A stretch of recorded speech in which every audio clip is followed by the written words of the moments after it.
Okay, we're now going to move to our final speaker. So we're going to move to Tony Jameson Allen. Now, Tony's got really interesting background. I'm really looking forward to this 20 minutes because there's this sort of exciting blend of, deep-rooted clinical training and experience in the area he's going to talk on, and also practical bottom-up delivery of community initiatives that leans on all of that experience. And it's just great to see both of that coming together. So as well as Tony's background in mental health, and he'll talk a little bit about that, he's also the founder of Sporting Memories, which some people will be aware of, and started from small roots and is now right across the UK. So he's got lots of experience, both in terms of the as I say, the clinical side and the understanding of the issue of mental health for people, but also in the practical experience of how that gets delivered in projects in communities. So without further ado, I'll hand over to our last speaker, Tony. Thank you, Paul. Hopefully I'm not on mute. Just whilst I get set up, I thought I'd start with a couple of poll questions. And for those who were at the conference in 2019, in November, I think it was, which was the very last conference I spoke at, I asked these two questions at the start then, so some of you might remember it. The two questions I want to pose are: suicide is the biggest killer of men under the age of 45. Is that true or false, or don't you know?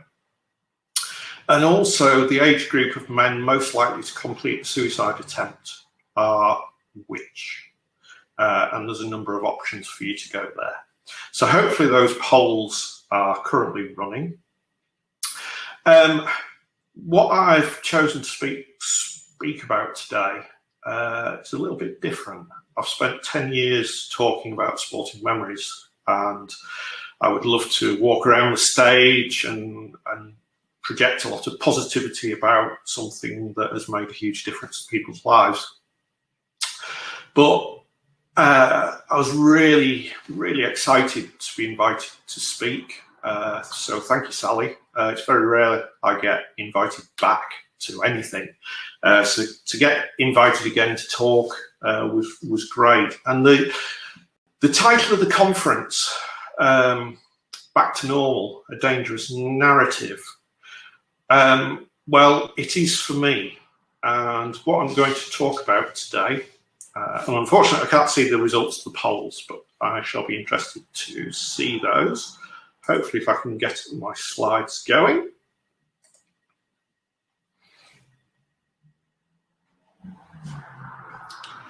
There we go. Mental health versus mental illness. Is it okay to be not okay? I've underlined the word former there. I was a registered nurse, working clinically in mental health, worked on policy, national policy for 7 years around mental health, and I became a company director, co-founder, social entrepreneur. I put these slides together on Monday, and I found myself absolutely exhausted by the end of it. I've never told this story publicly, and I feel really reassured with how much Martin, Maria, Catherine and Sally have shared about their personal experiences.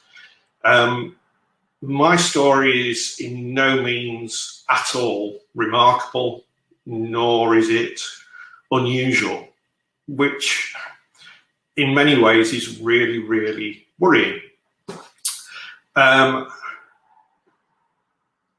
I wasn't quite sure whether I wanted to tell this story. I've written about it, but I've not spoken about it publicly. And I wasn't sure whether it would hit the mark for the conference. But then I decided to take a gamble. So this is it, this is me.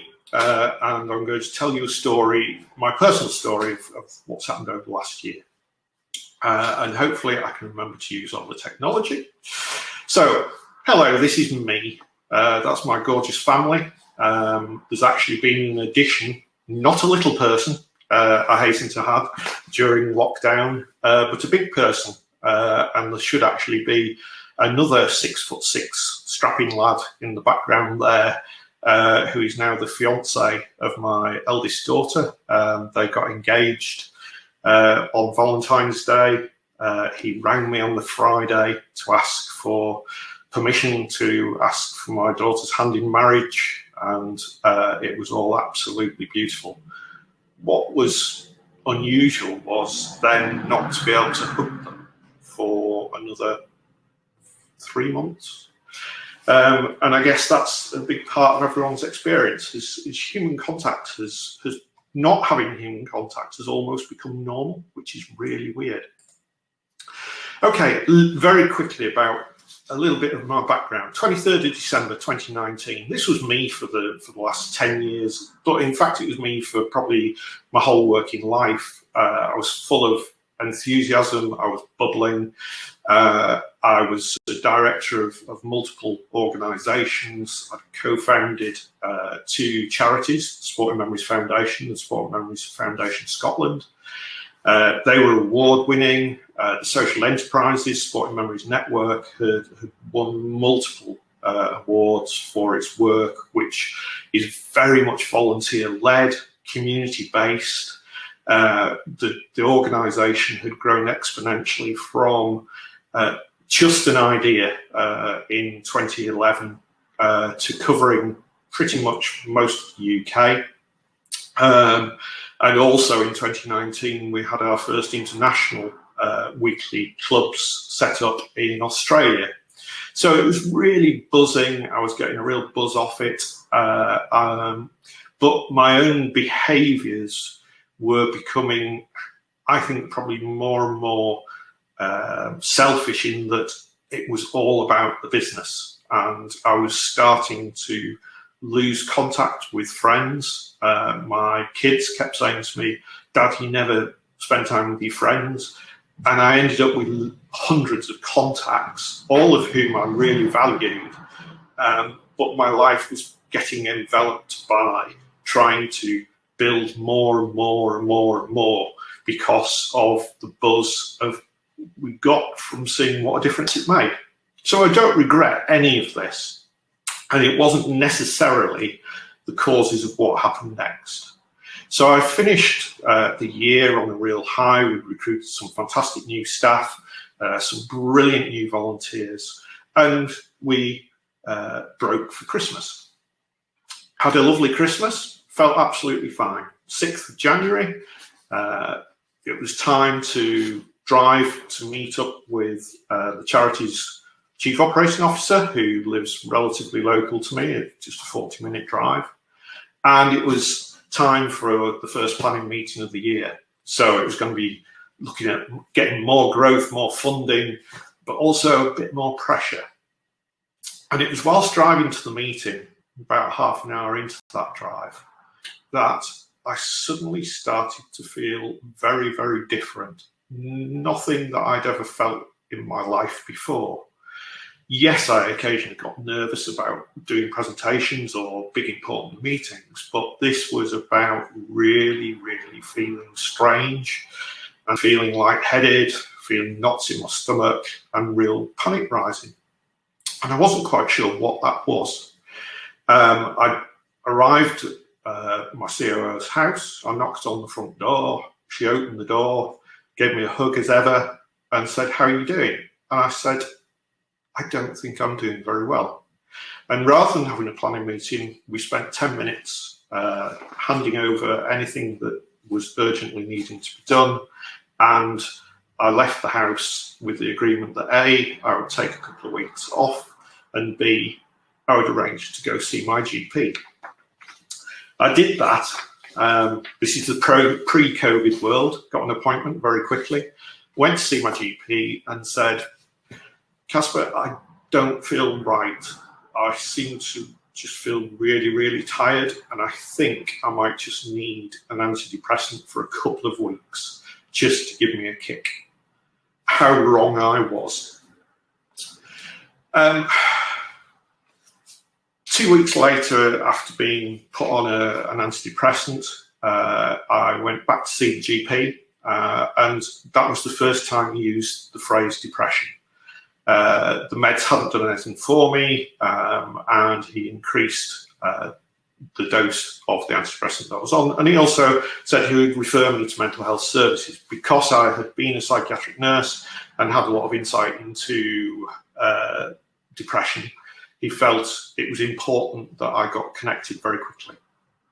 He did, however, warn me of the waiting lists and did suggest that actually I might need to go private. I came back home from that appointment and I had a real sense of relief for about 10 minutes. And then over the next 24 hours, I just had absolutely overwhelming feelings of failure. Everybody in my world, I felt I was letting down by not being resilient. It didn't feel like an illness, it just felt like a massive failure. Life predominantly was then spent under the duvet. Sleep was the only way of not feeling turmoil. I spent more and more time trying to sleep to just clear my brain and shut my brain off. My wife, who is an advanced nurse practitioner, nurse prescriber and an expert in mental health, tried everything she could to try and get me moving and engaged. She would cook bacon sandwiches downstairs and leave the doors open so the smell would waft upstairs. And I must admit, that did get me out of bed quite a lot. But we were really struggling, and I had never experienced anything like this. Between us, we've got about 55 years working in mental health, and we couldn't navigate the services. Over the space of 9 months, I was prescribed 5 different types of antidepressants. I don't want to trigger anyone, so I won't talk about the specifics of the suicide attempt, but I'd just been swapped onto a 3rd type of antidepressant, which does carry huge risks of suicide should you have suicidal thoughts. I wasn't assessed before being put on the medication, and for the first time in 3 months, my wife asked if it was okay if she nipped out to the shops for half an hour, and I said, yes, I'm absolutely fine. I wasn't. I didn't know I was going to attempt suicide. I went onto autopilot, and I did. Fortunately, I wasn't successful.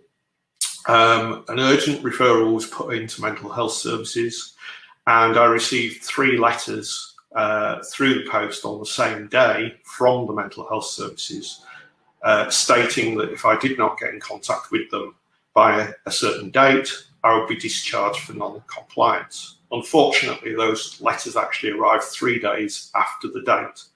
And despite ringing the mental health services and explaining the situation and how bad I felt, I was told that I had to be discharged.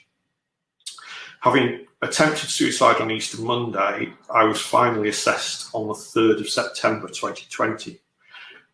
This time, COVID meant that it was an online assessment, which worked really well for me. I didn't know how honest I was going to be or what I was going to talk about in the assessment, but I was immediately referred to the crisis service and received suddenly 3 visits a day from services. Every time I had to talk about my feelings, how bad I felt, and ask for medication. I knew I needed sedatives. I knew I needed my brain to have a rest. However, this wasn't forthcoming, and in fact, an on-call GP accidentally halved my medication. When my wife rang the consultant at the end of her tether, asking for me to be given this relief I needed, the consultant actually threatened to admit me to a mental health ward and to section me, purely to have my medication changed back to what I was on. By December 2020, 1 year on, I remained suicidal, but I was now on my 5th type of antidepressant and I was piling weight on. I actually added 8 kilograms on in as many weeks. That wasn't through overeating, that was through mainly the combination of the side effect. Having had such a horrific experience and knowing that it wasn't different to anyone else, I started shouting on social media that I needed an intervention. I connected with the chief executive of the local mental health trust and put to him that I needed some physical activity to help me to recover, or at least to stay alive. I presented some evidence around services that are used in Australia and in other countries to help people who are on antidepressants or antipsychotics to become physically active. And through much cajoling, it was agreed to commission a personal coach to work with me, who is also a health scientist. He worked with me for 12 weeks, attending 3 times a week. And after a battery of baseline tests, including mental health tests and physical health tests, I commenced a physical training program. And like all the jokes, having never lifted or never been in a gym, I found I couldn't actually even lift the bar for weightlifting, never mind putting weights on them. But by the end of week 12, I'd learned a huge number of lifts. I'd cycled over 1,800 kilometers online using Zwift and Strava, and my waist circumference had reduced hugely from 108 centimeters to 93.5. My BP had got better. My resting heart rate had improved. But amazingly, my PHQ-9 depression score, which had been 28 out of 29, was now 0. I gained my confidence. I launched a weekly live show on Zoom with Paul O'Neill, who was an ITV motorsport presenter, but now is more well known for being a Guinness World Record holder and being on Celebrity Gogglebox with his sister Melanie C. And we now host that on a weekly basis to connect people who maybe are struggling with their mental health, who just want to speak about some sport, some chat, have some fun. And it's been probably one of the most fun things I've ever done in my life. So my new normal now is on a Wednesday, I'm online. I write scripts on a Monday. I cycle, I'd say every day, but my bike's just been in for repair. I'm undertaking a 125-mile charity bike ride for Halton Haven Hospice with Paul and the crew on July the 3rd. And I'm dreading it because I'm great at weights, but I'm not great at cardio. I can now lift 105 kilograms deadlifting for reps of 5, and I feel the strongest I've felt physically and mentally. We're having a huge life change. We're selling, we're going to the coast, we're going to get 2 rescue dogs, and we're going to have a different new normal. So the learning and stuff that I wanted to get across, it's really, really lonely not being okay. There's a difference between mental health and mental illness. It's okay to be stressed at work, but it's when stress becomes something more that you need to think is actually this mental illness as opposed to poor mental health. Medication plays its part, but so does exercise, friendship, and kindness. New experiences that I'm learning, I really want to help improve other people's experiences of mental health. I've been invited to work and assist NHS trusts to improve services and write their business plans. My first meeting I attended online, there was 28 senior managers, all of whom will have been on at least £50,000 a year plus. As a patient or a service user, I was offered £20 for my 3 hours of expertise put into that meeting. That's an interesting one. I was referred to as an expert by experience. However, I was being paid about £6.50 an hour. An interesting one. So my questions at the end of this are to funders. What are you doing to check on your grantees' mental and physical health? Or is your grant payments purely about getting results? To charities, what are you doing to check on your staff and volunteers' mental and physical health? It's okay to be not okay. If they do say, I'm not okay, what then? And to public health, and I'd love to have asked Martin this, how are you supporting communities to feel safe around the new normal? and to understand what new normal is going to look like. Finally, I'd like to finish with a quote that was used by James Purvis, who's been in the chat most of the morning. James sent me email after email whilst I was at my absolute lowest. I didn't want to engage with anyone. I couldn't reply to anyone. But Jim sent me emails about music, about sports, about everything other than work. And I read them. I read every single one of them. And eventually I did reply to them. But Jim always signed off his emails in this way. Please don't feel any obligation to reply to this message. I know how difficult it can be to deal with things when your mind isn't right, and I wouldn't want you to feel any pressure. So if you know someone is struggling and you're not quite sure what to say, send them a message. They'll read it, they'll appreciate it. They might not reply to it, but give them permission not to reply to it. Then they won't feel guilty about it. That's my biggest message I wanted to give today, and I hope you found that of some interest. Thank you.